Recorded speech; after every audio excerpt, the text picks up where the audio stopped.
नमस्कार सगळ्यांना, रामकृष्ण हरी. स्वागत आहे सगळ्यांचं पुन्हा एकदा एका नवीन व्हिडिओमध्ये. तर आजचा विषय पण तसंच खास आहे. तर लेडीजच्या विषयावरती आपले व्हिडिओ असतात आणि गृहिणी आहे. आता सोबतच एक लेडीजला सगळ्यात मोठी समस्या म्हणजे कोणती आहे तर ती म्हणजे आहे की कंबरदुखी, पाठदुखी. आता डिलिव्हरीनंतर असू द्या किंवा डिलिव्हरी खूप दिवस झाले आहे डिलिव्हरी होऊन, तरीसुद्धा कंबरदुखीची, पाठदुखीची समस्या असते आणि रोजचे कामं तर करावेच लागतात. असं नाही आहे की कामं केल्याशिवाय होईल. तर स्वयंपाक करावा लागतो आणि मुलांकडे लक्ष द्यावं लागतं. अगदी 40शीतल्या लेडीजलासुद्धा खूप कंबरदुखी, पाठदुखी या समस्या आहे. आणि त्यासाठी आपण काय करू शकतो ते पण मी आता सांगणार आहे. आणि माझी कंबरदुखी सिझेरियन म्हणजे दोन्ही मुलांची वेळेस मला सिझेरियन डिलिव्हरी असूनसुद्धा कंबरदुखीची समस्या कशामुळे नाही आहे आणि त्यासाठी मी काय केलं होतं तर तेच मी तुम्हाला थोडक्यात सांगते. अगदी व्हिडिओ कुठेही स्किप करू नका, कारण खूप कमी वेळातला मी व्हिडिओ बनवणार आहे की बघणाऱ्यांना अजिबात बोर होऊ नये आणि माहिती सांगणारच आहे तर मग ती जास्तच खूप लांबलचक करू नये याची मी पूर्ण काळजी घेईल. त्यामुळे कुठे स्किप न करता आणि पूर्ण व्हिडिओ बघा. तर मेन म्हणजे काय होतं की आपण डिलेवरीमध्ये काळजीच घेत नाही स्वतःची. तर ज्या माझ्यासारख्या आहेत ज्यांची मुलं छोटे छोटे आहेत, डिलेवरी झालेल्या लेडीज, सिझेरियन डिलेवरी झाली किंवा नॉर्मल पण झालेली असावी, त्यांच्यासाठी आता सुरुवातीला मी सांगते. तर आपण अजिबात काळजी नाही घेतल्यामुळे पण होतं. आणि माझं मुलीच्या वेळेस मी माझं स्वतःचा पर्सनल अनुभव सांगते की मुलीच्या वेळेस जेव्हा मला उन्नती झाली होती, माझी मुलगी 4 वर्षाची आहे, त्यावेळेस मी काळजीच घेतली नाही जास्त. तर त्याच्यानंतर माझं ना म्हणजे जेव्हा मी माहेरून आले, म्हणजे माहेरीच माझं कंबर खूप दुखायचं सिझेरियन झाल्यावर. कारण कंबर का दुखतं जास्त की आपल्याला मागे कमराला इंजेक्शन देऊन आपलं सिझेरियन झालेलं असतं, त्यामुळे ते इंजेक्शन खूप दुखतं. आणि ज्यांची सिझेरियन डिलिव्हरी त्यांना ते दुःख माहिती आहे. थोड्या वेळ आपल्याला वाटतं की नाही आता सिझेरियन डिलिव्हरी म्हणजे सोपी आहे, पण नंतर जो त्रास होतो ना तो खूप असतो. तर ते टाके पण दुखतात. नंतर आपल्याला पुढे पुढे काम करायचं, 7-8-9 महिने झाले, मुलगा बाळ कोणतंही होऊ द्या, तर ते जसं मोठं होत जाईल ना तर तसं आपलं टाके आणखी दुखायला लागतात. तर हे एक अवघड दुःख आहे. तर मुलीच्या वेळेस काळजी न घेतल्यामुळे काय झालं, तिकडेच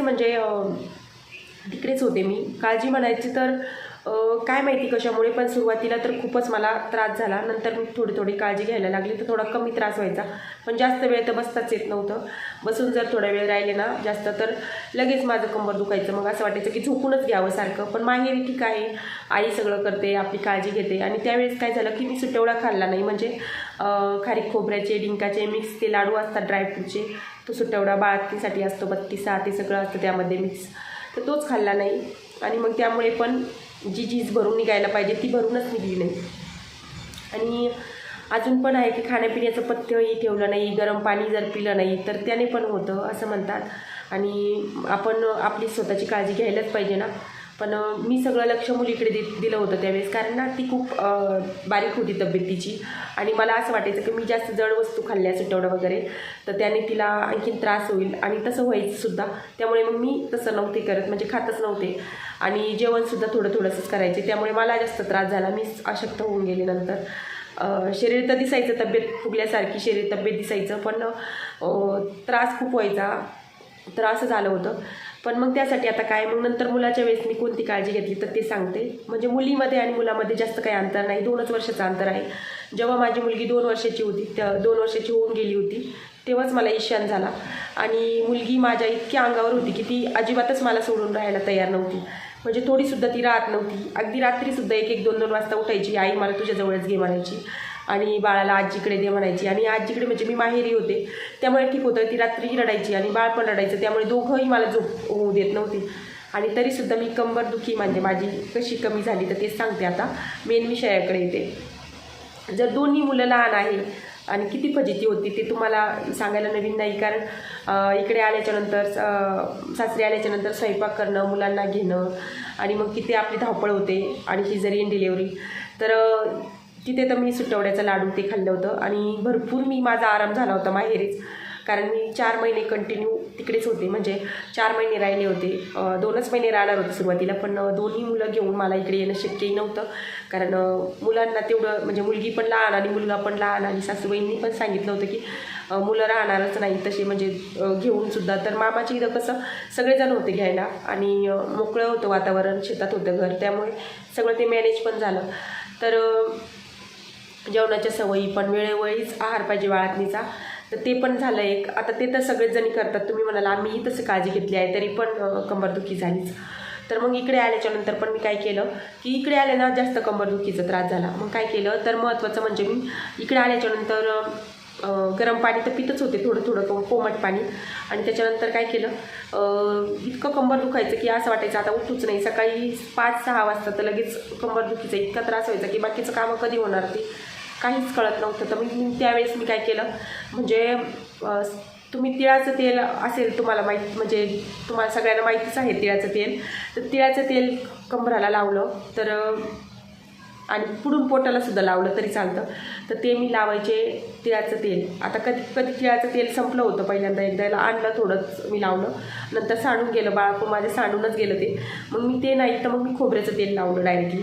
तर खोबऱ्याचं तेलाने सुद्धा खूप फरक झाला. 2-5 मिनटं फक्त लावून घ्यायचं सकाळी उठायच्या अगोदर आणि झोपून जायचं थोडंसं. तर लगेच थोड्या वेळाने उठायचं आणि गरम पाण्याने म्हणजे कोमट पाण्याने आंघोळ करून घ्यायची. त्याच्यानंतर कंबरदुखी नाहीच. म्हणजे 1-2 दिवस मी असं केलं की 8 दिवस माझं कंबर दुखायचं नाही. कधीतरी करायचे कधीतरी नाही, तरीसुद्धा माझं कंबरदुखी अजिबातच नाही. मग तुम्ही म्हणाल हे झालं डिलेवरीनंतरच्यासाठी. म्हणलं ज्यांची डिलेवरीला खूप वर्ष झाले म्हणजे 40-50 वर्षाचं वय आहे तर त्यांनी कशी काळजी घ्यायची. आता त्यांचंही खूप कंबर दुखतं ना, तर त्यांनीसुद्धा हेच करायला पाहिजे. कारण तिळाचं तेल किंवा मग खोबऱ्याचं तेल हे इतके घटक चांगले आहे ना की नाही, दोन्ही तेल जरी एकत्र मिक्स केलं तर तो एक वेगळाच परिणाम होईल. पण जरी नसेल तर तुमच्या सगळ्यांकडे आपल्या सगळ्यांकडे हे असतंच खोबऱ्याचं तेल आणि तिळाचं तेलसुद्धा असतं. तर तेच आपण लावायचं थोडंसं हाताला घेऊन कमरेला लावून घ्यायचं, 10-20 मिनटं आराम करायचा, लगेच आंघोळ करायची. बघा तुम्ही सकाळची कंबर दुखी कशी गायब होते. आणि माझा स्वतःचा रिअल अनुभव आहे, स्वतःच्या अनुभवावरती हा व्हिडिओ बनवला. सोबतच आपण जेव्हा साजूक तुपाचा वापर करतो त्याचासुद्धा आपल्याला खूप फायदा होतो. मग अगदीच दुपारच्या जेवणामध्ये तूप, मग एखाद्या वेळेस रवा केला त्याच्यात तूप, आणि तुपाचा जास्त वापर केला ना तर खरंच आपलं शरीर लवकर रिपेअर होतं. आणि ते सुद्धा आहे, आहाराची सुद्धा नेमकं काळजी घ्यायची. जसं शरीराला वरून गरज आहे तशी मधूनसुद्धा गरज आहे चांगल्या आहाराची. आपली आरोग्याची काळजी आपणच घ्यायला पाहिजे. तुम्ही म्हणाल नॉनव्हेज खाल्लं, प्रोटीन भेटलं, अंडे खाल्ले, असं झालं तसं झालं तरच आपलं कंबर चांगलं होईल, तर तसं काही नाही. मी पण नॉनव्हेज खात नाही आणि व्हेजिटेरियन असल्यामुळे नॉनव्हेज मला बघावंसुद्धा वाटत नाही. तर बिना नॉनव्हेज खाल्ल्याचं स्वतःची काळजी पण घेता येते. आणि चला मग असा छोटासा व्हिडिओ मी बनवला. व्हिडिओ आवडला असेल तर व्हिडिओला लाईक करा, एक छानशी कमेंट करा आणि चॅनलवर नवीन असेल तर सबस्क्राईब करा. आणि कुठून व्हिडिओ बघतात ते सुद्धा नक्की सांगा. भेटू पुन्हा एखाद्या छानशा व्हिडिओमध्ये. तोपर्यंत सगळ्यांना रामकृष्ण हरी.